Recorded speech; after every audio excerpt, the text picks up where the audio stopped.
Hey guys, welcome to YouTube channel. And nagawa tayo ng review ng dalawang soap.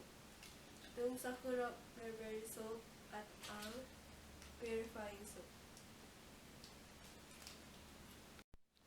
At apa talaga to dalawang Berberry soap at ang Purifying soap ang pinadala nila sa akin kasi binuksan ko na yung dalawa kaya ito na lang ang i-review ko ngayon.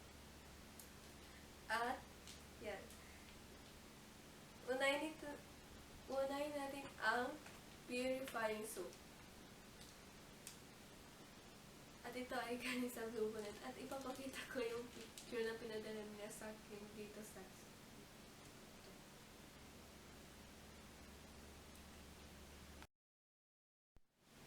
At mag-try na tayo ng purifying soap.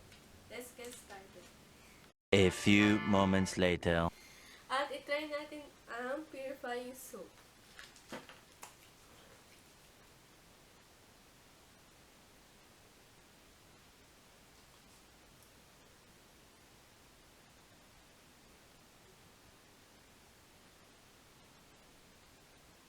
Yan. Ito yung purifying soap. Mabango siya.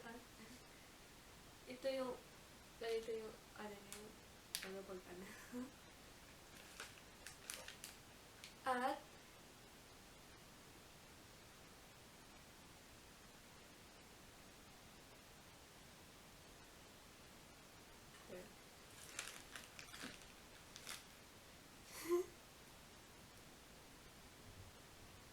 yan. Yung lahat ng face ko na ng sabon. At, i-rinse na natin ang face ko.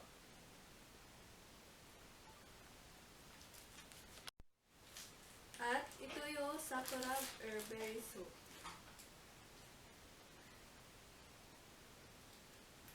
Yan. Ito ay pampag-glowing skin at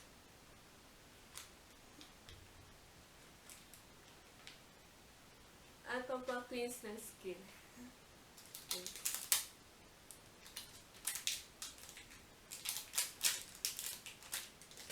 Ito yung itsura ng Sakura Berberry soap.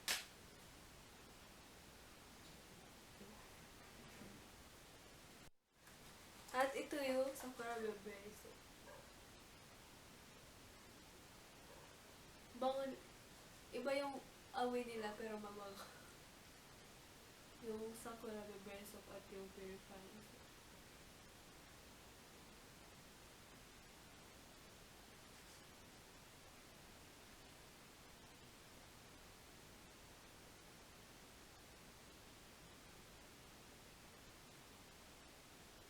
Yan. Ito yung Sakura Berberry soap. At pag-i-reset tayo ng face. At ang smooth ng skin ko pagkatapos ko maggamit ng mga soap na pinadala sa akin. At thank you Blue Bonnet sa pag-send sa akin ng products. And thanks for watching. If you like this video, thumbs up and don't forget to subscribe to my channel. See you guys in my next video. Tamo!